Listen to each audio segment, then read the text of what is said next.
I'm Jim Hessen, Brigadier General, United States Army, retired. 2.5 years ago, I ran into Dr. George Lindenfeld regarding an article published where he uses a sound-based therapy to eliminate or remediate, is a better term, PTS, post-traumatic stress, in a Marine who had suffered a trauma event in Afghanistan. My interest grew thereafter, and I've become a proponent for Dr. Lindenfeld.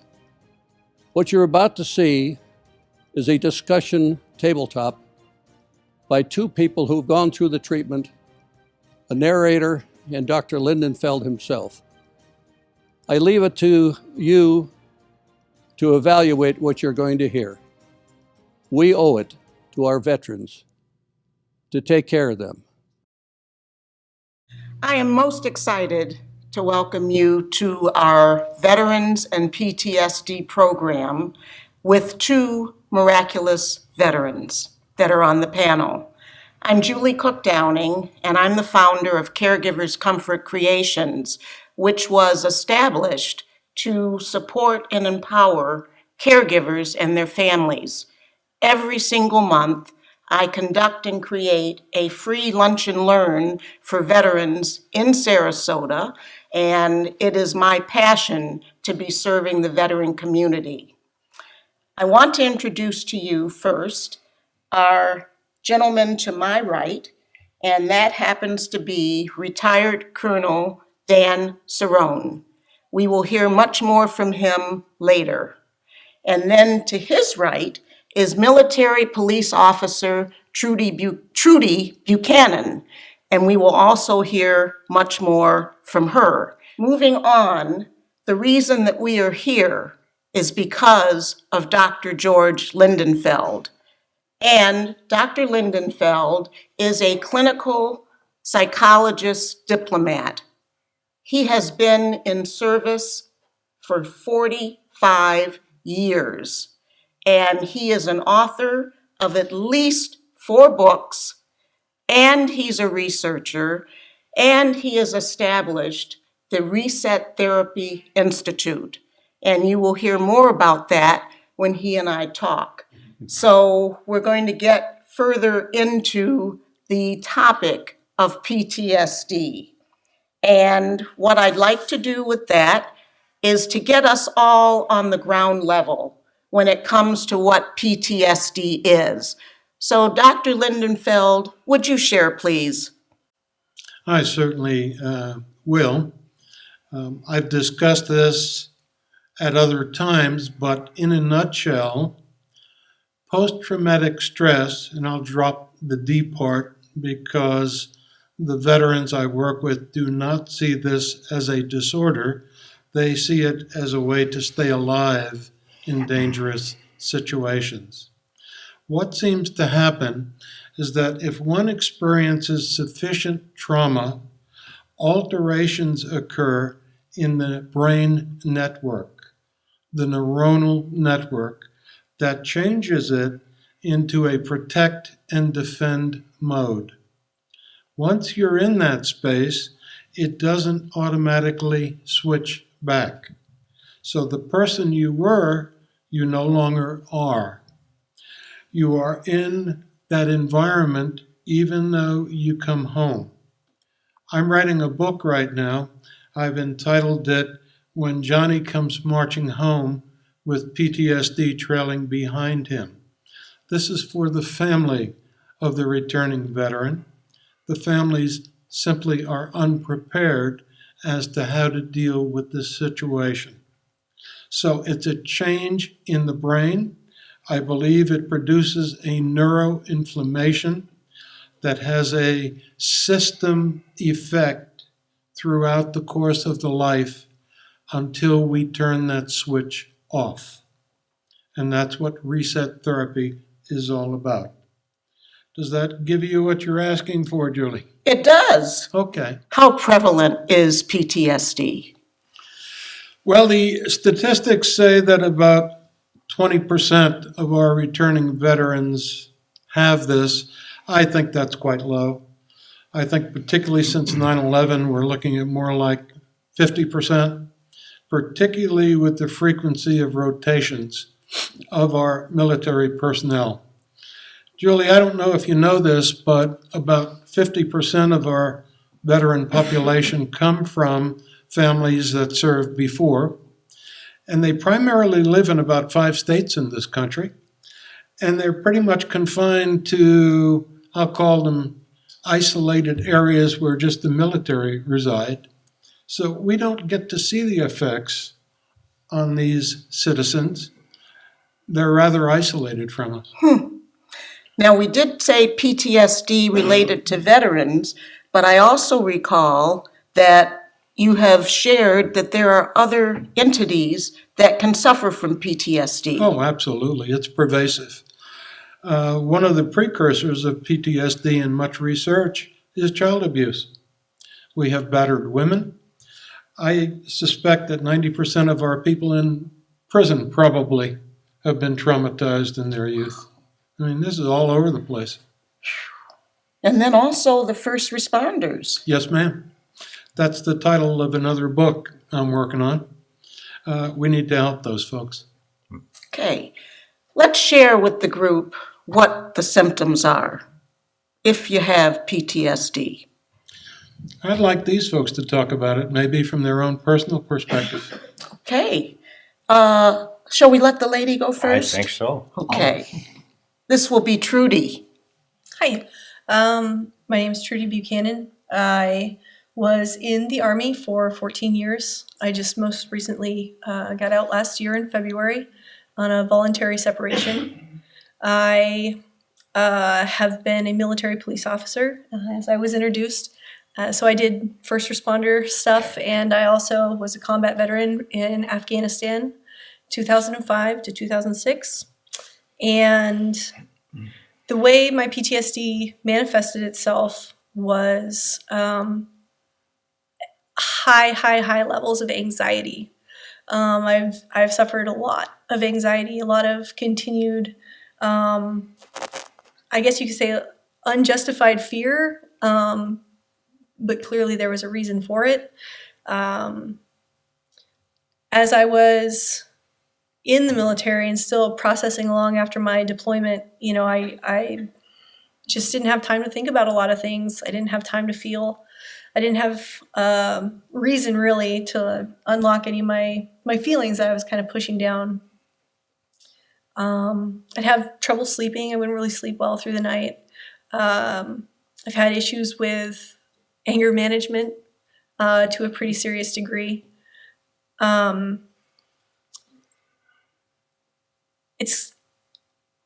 I guess it just becomes normal after a while, and you don't really feel like there's something wrong, but clearly there is to everyone else around you. They see it, and sometimes you don't notice it. The things that I was experiencing, you know, I noticed that they were coming to a peak when I got out of the military, and I had time to slow down. I had time for some introspection, you know, and to look at what was going on with me and how I felt. And when I did, it really scared me, to be honest. Thank you. We're going to be back with Trudy, but now we're going to let Dan talk about what his symptoms were like. Okay, a little background on me. Once again, I'm Dan Cerrone. I joined the Army when I was 17 years old and went through airborne special forces training, became a special forces medic, served tours in Vietnam as a special forces medic on an A-team out in the jungle. Came back, went through officer candidate school, went through flight school, and then served 2 tours flying in Vietnam. So spent a little bit of time over there. And I won't go through the traumas, but I don't know if you're familiar with the term latent defects, but we're talking about somebody who didn't really pay attention to any of the symptoms that we were talking about because I was going through my military career, managed to make my way up to the rank of full colonel. Retired from the military, went to work with a company named Honeywell, became the director of North American operations after 10 or 15 years with Honeywell. After I retired, I had the opportunity to all of a sudden, I was unloaded. I wasn't on this fast track doing anything. And all the symptoms that Julie mentioned started to take place. Problems with anger management, problems with nightmares. I'd lay in the bed and I'd have a nightmare and I'd be kicking and the wife wasn't too happy when I was kicking and punching, thinking I was in some kind of a whatever. But those things happened. Intimacy is an issue. And it's very difficult because you always want to push yourself away. You don't want to get close to anybody because you're trying to defend yourself. It's that and short-temperedness. I'd go up and a teller at a bank, where maybe I had $15,000 in a checking account. I gave him a check for $200. Says, well, this isn't available for 2 weeks. And I, what are you talking about? You? And so all those things took place, but they really jumped out after I had retired and settled down. So unfortunately, I think there's a lot more people, and of course I'm the Vietnam era, and that was almost 50 years ago since I was there. So there's probably a few more guys just like myself and gals just like myself that are going to come up with this latent defect and just starting to realize that there are things that happen that come to the surface. Thank you, Dan. Back to the doctor. Yeah, one of the things just to bring to the surface is that many of the veterans I have worked with have had multiple marriages. Could you two comment on that? Yes, I've been married 3 times. A lot of it, as gentleman said, is definitely because of intimacy issues. It's hard to keep the people that you love close to you. And yeah, from one husband to the next, and I hit my 3rd time's a charm. It seems to be going okay now. Super. 3rd time's a charm. Oh, okay. And hopefully I went through the treatment and almost at the end of the 3rd, believe it or not, but it looks like we're starting to put Humpty Dumpty back on the wall again. So we'll term this a congratulatory session today, with the 3rd time being the charm. Doc, how do these folks go on? Just to build on that, when you are in this, what I call the protect and defend mode, the aspect of you that is the loving, caring, reaching out part is kind of shut down. And your significant other doesn't understand what's going on here. How come you can't hold me? How come you can't love me? So it becomes an issue not only between significant others, but also within the context of the children as well. So that's another area perhaps we might want to explore, is what effect does this PTSD have on the kids? And who has children between the two of you? I have a 3-year-old daughter and a 1-year-old son. And that was actually one of the things that it kind of inspired me when I found material on the study to get involved, because I was getting to the point where I was out of control in a lot of ways, and I was scaring my kids. And I saw that in my 3-year-old. She would look at me like, who are you? And I had a lot of trouble dealing with the stresses of being a mom and being at the home again. And it was very difficult for them. Okay. I have 4 twin boys and 2 girls. And I think it came home to roost for me when I had first retired. And my daughter was at the University of Florida at that time. And I picked her up at the airport and something happened. She's, Dad, why are you always losing your temper? You're always losing that temper. And I said, wow, yeah, there's something to this. So I'm sure it had an impact on her, and it had an impact on the other ones. The other ones are, fortunately for me, all growing up and doing well. So I'm pleased with that. Okay, we are too. But after a trauma happens, it could be a man-made trauma or a natural trauma. Over the period of time, some say 2 to 4 hours, some say a day, it becomes locked in the memory circuitry of the brain. Now, this circuitry involves with the emotional center of the brain. It's called the limbic system. So when one is triggered or remembers that incident, it excites the emotional aspect as well. Now, the wonderful part of neuroscience that's emerging is that each time it's brought up, it's again restored in that memory circuit. This is called reconsolidation. And this is a special moment that we can alter it. We can drop out the emotions. These two will later describe their own personal experience as to how that went. But by using a special sound, it's called neuro-modulated. The sound is different in each ear, but the brain hears it as one sound.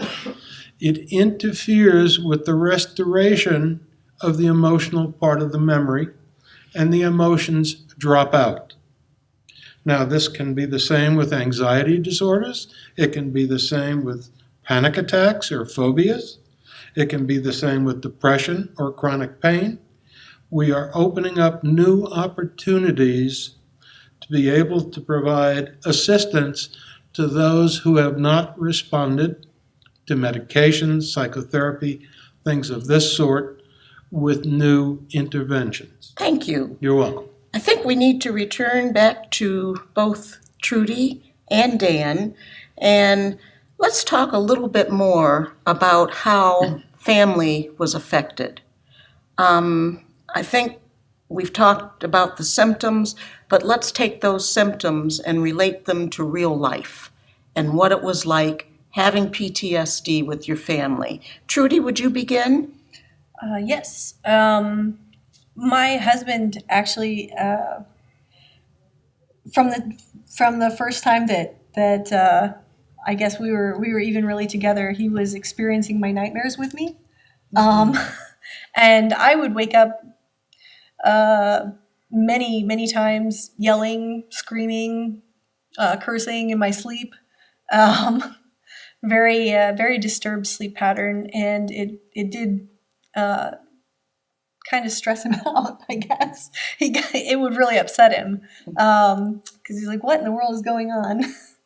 And then it just kind of was a normal thing, and he would just, hey, you're dreaming again, wake up. And so that was like the first thing. But as we were moving along in our relationship, my angry outbursts, my continuous anxiety, my high stress level took a significant toll on him. And he's like, hey, we got to do something about this, because I can't live like this. So, I mean, just day-to-day stuff. I would go into a grocery store and go shopping at the grocery store, and just get completely overwhelmed, and dealing with crowds and crowded situations was extremely difficult for me. It's been extremely difficult for me. And I would just have to leave the grocery cart and go, because I couldn't. I had to leave. And so he's like, hey, I thought you went to the grocery store. Well, I did. If you had to evaluate the heaviness for your husband versus the heaviness of you, could you think that it was almost equal, or how would you balance that as you look back? He has a lot of patience. Okay. And I love his patience. As far as how much in relation to weight on his shoulders, I think that probably significantly more for him, because for me it's just everyday life, and for him it's abnormal. For me it was normal, for him it was abnormal. What a great distinction. What a great distinction. Dan, would you let us know more about your family and the effects? Sure. It's amazing how identical our stories are. It's a good thing we weren't together. We'd have killed each other. Oh,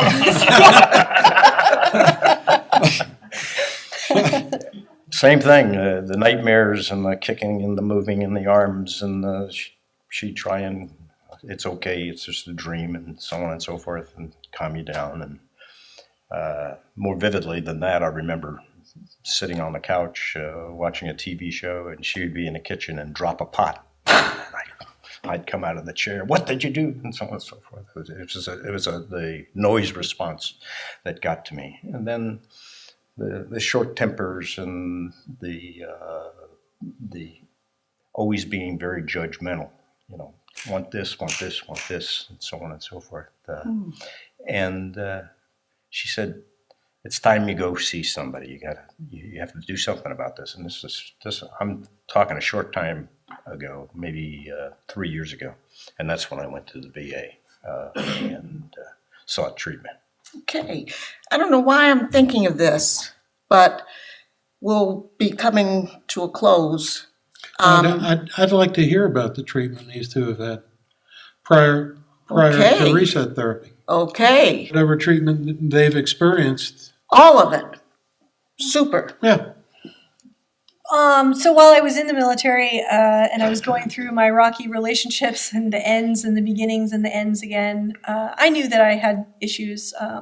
I was drinking a lot. I definitely became an alcoholic to a great degree and was able to pull myself out of that tailspin, but I was still having issues with my emotions, and I sought out counseling. I did talk therapy for like 3 to 4 years. And that kind of helped me further repress, I guess. I found ways of coping that didn't involve alcohol, but didn't fix a problem. Dan? Well, I went to the VA, and they did this series of testing and said, yes, you have it. And I said, okay, what's the cure? And of course, they said, well, we have this 9-week program. And I went through, I had 9 or 10 weeks, I just don't recall which. And you solve problems, and you say, how should you really be thinking about this, and how should you be feeling about this, and rewrite it and let it happen again, and so on and so forth. And you went through that program, and at the end of the program, they said, okay, that's as far as we can go. That's it. And that was the end of the treatment. It may have helped a little bit with some coping, especially with temper issues. But as far as the main issues with the startling effect, the intimacy effects, the nightmares, it did absolutely nothing. Let's move on to the reset therapy and how it works and how it has worked. If I might give a preface to that, imagine that your light switch is on and you want it to turn off. And you go in front of it and you stand there and you say, turn off. Turn off, damn it. Well, that's the analogy I have for what trauma does to us. We do not have the voluntary means to turn it off. We have to have a way to have that switch turned off. Now, mind you, the nature of humans, mammals, is to avoid things that might do us harm. So this is a survival mechanism. My perspective about treatment, since we've been talking about that, is unless we totally eliminate the symptoms of insomnia, flashbacks, nightmares, that treatment is a failure. By this standard, the preponderance of our existing gold standard treatments have failed our veteran population. Reset therapy evolved to find an alternative. So, if I may, Trudy, when Trudy comes in, she targets something specific. This special healing sound is adjusted to resonate with that target. I believe trauma has a frequency in the brain. And when we adjust the sound frequency to connect with, resonate with that target, As I mentioned, the emotional component drops out. It can drop out quickly. Now, in our study, we are looking at 36 combat vets in the Sarasota greater region. 12 of them Vietnam, 12 Gulf War, and 12 are relatively recent Iraq, Afghanistan. They will be receiving 2 to 4 treatments. That's it. We will be evaluating them before. We will be evaluating them after with brain mapping and different kinds of psychological testing measures. We will follow them up at 3 months. We will follow them up at 12 months. That's the study. We're close to having our first 6 that we will write up and submit to a peer-reviewed journal because we want to get it out there that this treatment can offer alternatives. Now, mind you, this isn't the only one. There are others working on this as well, using neuroscientific breakthroughs. We have to do something about this previously thought a lifetime condition. Wow. Wow. You might want to hear about their experience. Yes, we certainly want to hear if I can get it out. Because this is such a massive, massive condition. And as I mentioned in the welcome, we've got 2 miracles right here. Who's miracle number 1 to start off? Okay. I went to my physician. His name is Dr. Harvey. I'll give him a plug. And he said, you need to go over to Mind Spa. They've got a new treatment, and you need to take a look at it. And that's when I met Dr. Lindenfeld. As I approached and went in, I was very skeptical. Sure, you're going to put this thing on my head, and all of a sudden everything's going to go away. Sure, that's going to happen. After 50 years, I don't think so. But we went in and we did the mapping, and we went through the testing, and finally got to the point where Dr. Lindenfeld was able to hone in on the frequencies, as he would say. What was interesting to me, because of so many multiple times or multiple tours I had, I honed at the VA. They only let you identify one particular item, the main item, and here that's the first thing that we did. And I felt with that particular item that when I reviewed that in my mind, after he had done the frequency, it was gone. But I also went back and I still had some of the same symptoms, not dealing with that particular event, but with some other events. And then we went through, and I must have sat there for at least 20 minutes, and we went through the time I was a private E1 till the time that it was over with. And I think it was the 3rd time through, it just felt like everything had disappeared. It just felt like a total relief. So I was so pleased with it, and so pleased with the doc. He sent me to a graduation test, and he says, I want you to go see the movie When We Were Soldiers and make it through that movie. Because one of the things I don't think either one of us ever mentioned about, never go to a war movie, never talk about it. But was able to see the movie We Were Soldiers, and absolutely no problem whatsoever. And I said, well, I'm going to take my graduate exam now. So I went to see Hacksaw Redemption with the combat medic. And if anybody's ever seen that, that's the goriest movie that you've ever seen. And I was an old Special Forces medic, I said, let me try this one, and was able to do it. So You didn't like it, though, did you? no. Could we say in a couple of words that Dr. Lindenfeld nailed it? Just that Dr. Lindenfeld has my deepest gratitude and always will. Okay.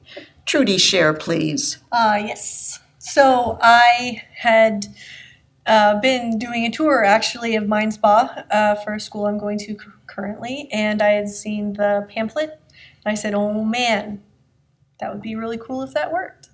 I was equally skeptical, maybe even a little bit more.